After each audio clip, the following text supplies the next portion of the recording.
Yo, what's good with y'all boys, man? I apologize for the lack of uploads, man. I've been busy with school and other shit in my life, so I really apologize for the lack of uploads. And don't worry, man. I'm gonna still be uploading, all these videos. Especially next week because we got 327 Yuri Oberg next week. You know, and also another video. I'm gonna talk about the other recent news that came out of the pull out a van and shit like that. But anyways, man, let's talk about the Moicano versus Duncan event, man.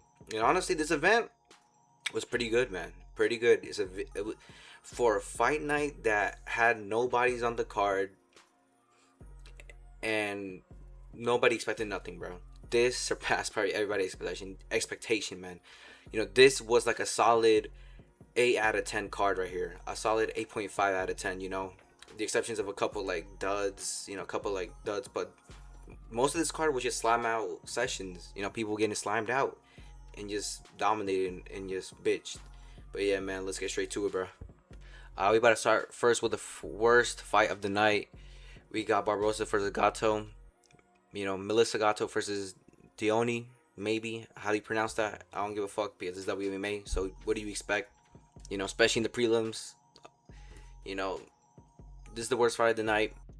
And thankfully, it was the beginning, like somewhere at the beginning of the card, so it didn't affect any of the pacing. But yeah, the only memorable moment was when Barboza punted Gato right like on the neck right here. And Gato just played it like Aljamain Sterling did against Peter Yan, bro. She Oscar performance, man. Oscar performance worthy. Like give her the Oscar. Cause she sold that shit. And the reason why I instantly knew that she was faking it, when the initial punt hit, right, she went back and then she like went to sleep. But if you're getting punched in the face, you're not going back, especially because she was like on all fours. And if you get punched in the face, bro, you're just going straight down. You're not going like that. Like you know how the amount of force somebody needs to kick you for you being unconscious, one, and to be literally flown and put on your back, paws up. So yeah, instantly knew, and rightfully so. Things still continued, and Barbosa still got the win. Very people say it's controversial, you know, but I do gotta give props to Melissa Gato for getting back up. Crazy, man. Aljamain, you better take notes, man. If she got up, you can get up. I mean, now it's not really the same case because even Barbosa's kick, it was like very like she like pulled it back, like midway through the kick, you could tell it was like she pulled it back, so it didn't go the amount of force she wanted to kick her with. But yeah, man, worst fight of the night. No surprise to anybody, man. Moving on. Now we got the best fight of the night. Kai Kamaka the third versus Dakota Hope, man. And this was the first fight of the card, and this was a banger, bro. This was a banger. Hold on, let me move this real quick. This was a banger. I had Dakota winning, but I wouldn't be mad if you said Kai won, man. It was a very competitive fight. Fireworks, and I don't think there was other like good fights. It was just mostly like slam out sessions and shit like that. So I wouldn't say there was like another like best fight of the night on this card because everything else was just being people getting slimed out and bitched. But yeah, man, moving on. The worst performance of the night, we got Tabitha Ricci, man. Bro, what did she do? She pretty much dominated. Even that third round, I you could give it to her, but it wasn't too convincing, man. You know, she was getting held, she was getting, smudged. She couldn't get anything going for her. She didn't get anything going. She tried to go for takedowns, tried to go for the striking, but she just got outclassed in every aspect of the fight. Maybe towards that end of the third, like towards the middle or end of the third round, where she landed like a head kick partially, and then landed a good piece, combination piece. Besides that, like she just pretty much just got smudged, held on the cage, taken down. She couldn't get nothing going. But yeah, man. Congratulations to Tabitha Ricci, man. She got the worst performance of the night, man. And moving on to the best performance of the night, Ethan Ewing, man. Hey, man, I'm a believer now. I am a believer. This guy's striking, head movement, takedown defense, bro. This guy's the whole package, man. And I'm not gonna automatically say like, oh yeah, he's world champion. Like he's better be the next champion. No, but he is showing us glimpses of what he can be. Bro, this guy's he is fucking fast as fuck, man. This guy has fast hands, man. He's quick. Has some sneaky ass knees that he was piecing him. He was hitting with, and then in the clinch, he ended it with a little left body shot right in the liver. Ended it all in the third round. And man, I'm a believer now. Ethan Ewing. If you weren't a believer after that Malcolm Wellmaker fight, you should be now. Even though I picked Wellmaker to beat him in the second round. You know, but it doesn't matter because now we see that Ethan Ewing is way beyond Wellmaker. He's beyond most of these bantamweight prospects, man.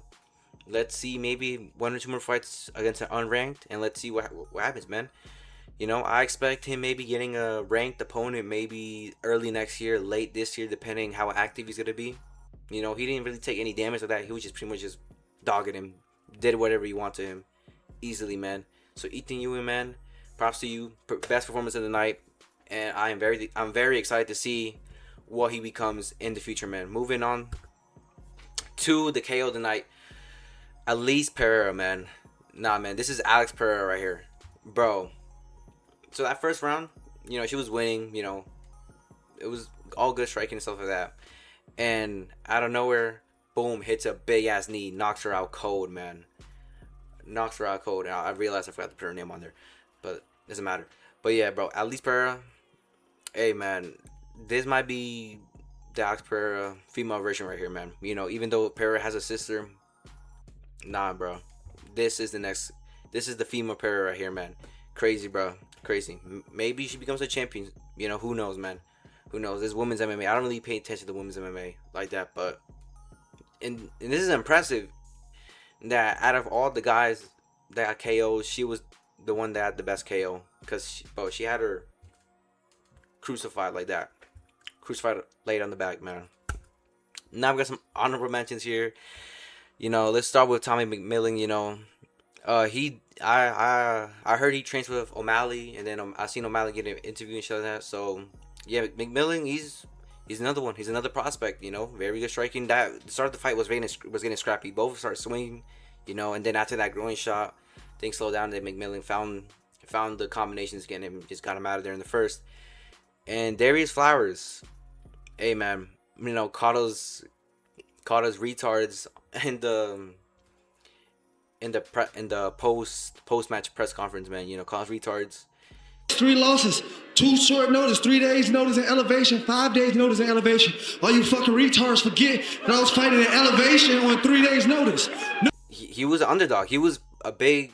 I forgot the odds, but he was a decent amount of underdog, and shocked everybody, man. And fuck, what was the opponent he was fighting, bro?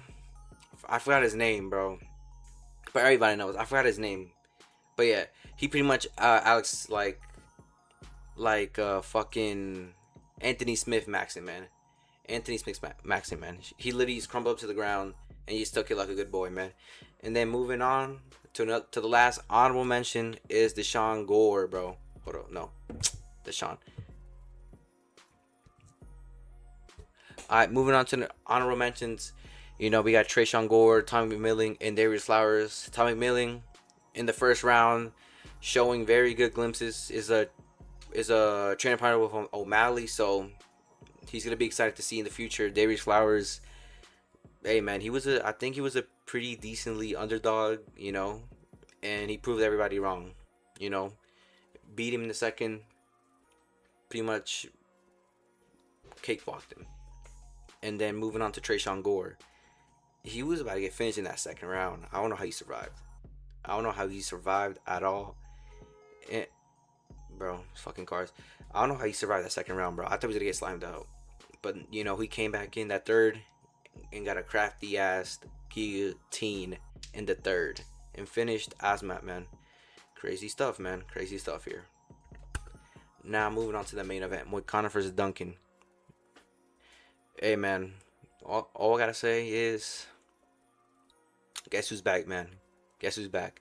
Manny Moicano is back, man. He is back. Showed us vintage Moicano performance here, man. Literally, Chris Duncan did not get anything going for him. Literally got pieced up. Moicano's jab was money. No pun intended.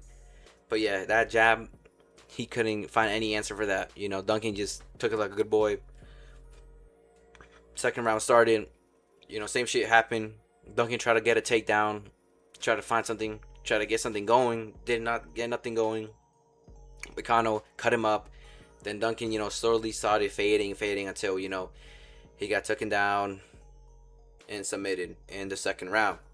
So yeah, now the next question is, what is next for Moicano? And that's where we're gonna see the rankings real quick. I got the rankings pulled up here. So for right now, in this moment, Moicano is at rank number 10. He's about to get moved. Maybe he'll get moved up one, especially because Fiziev got knocked out by Huffy. So he may. Oh no, because they're 10 and 10. Oh shit. What the fuck?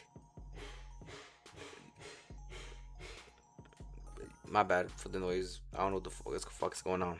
I don't know how Fiziev is 10 in Moicano's 10, but whatever. He's probably gonna move to 10 then. He's gonna be above Fiziev. So what's next, man? Huffy's booked. I feel the next best matchups here could be Matus Gamrot. That Dan Hooker fight will be entertaining as fuck. And I don't think he will fight Paddy Pimblett. I think Pimblett will fight maybe like a max. Maybe like a max, man. But yeah, I feel the next, good two fights he could fight is a Hooker or a Gamrot, which both would be A-okay in my book, man. So yeah, man. Guess who's back? Moicano's back, bro. Moicano's back. Hold on, let me go back. Show those levels right here, man. He 36, still looking good, still looking sharp. Yeah, after that Benil Dariush, I kind of lost hope. I was like, man, he's getting old. He's a bit slow. Lost a little, a little bit of pep in his step. But showed us that he's still here. He's still here, and he's not going anywhere anytime soon. But yeah, man, I'm hyped to see what Moicano does. And Chris Duncan, man, chalking back in the fucking unranked. Put him. I don't know why this was ever a main event of a fight night. At best, this is like a fucking main event of the prelims, or mid card of a main event of a fight night card. This should never been a whole event surrounding around them. So Chris Duncan, man, chucking back to the fucking unranked, send him back to the prelims, and where he probably won't come back and probably get cut in the next 2-3 years. He's not gonna be here for the next 2 or 3 years, guaranteed. If he does, then he surpassed my expectations. But yeah, man, that's it, man. And yeah, and don't worry, I'm about to talk about that van and other stuff, news that came out in another video. But yeah, man, I'm back like I never left. Like Moicano, he's back like he never left. Anyways, man, appreciate it. Appreciate for watching the video, man. Hit that like button, subscribe, and all that shit. Comment. Excuse for my low energy. I'm kind of tired. It's like 7. Yeah, it's like 7:50 in the morning. I'm not trying to be too loud because everybody's like sleeping. I'm not trying to be a disturbance. So yeah, man. Excuse me for that. Anyways, man, like, subscribe, comment. Go tell a friend to subscribe. Your mom, sister, brother, anybody man. Tell them to subscribe and check me out, man. Cause we back like we never left, man. Alright, bro. Peace.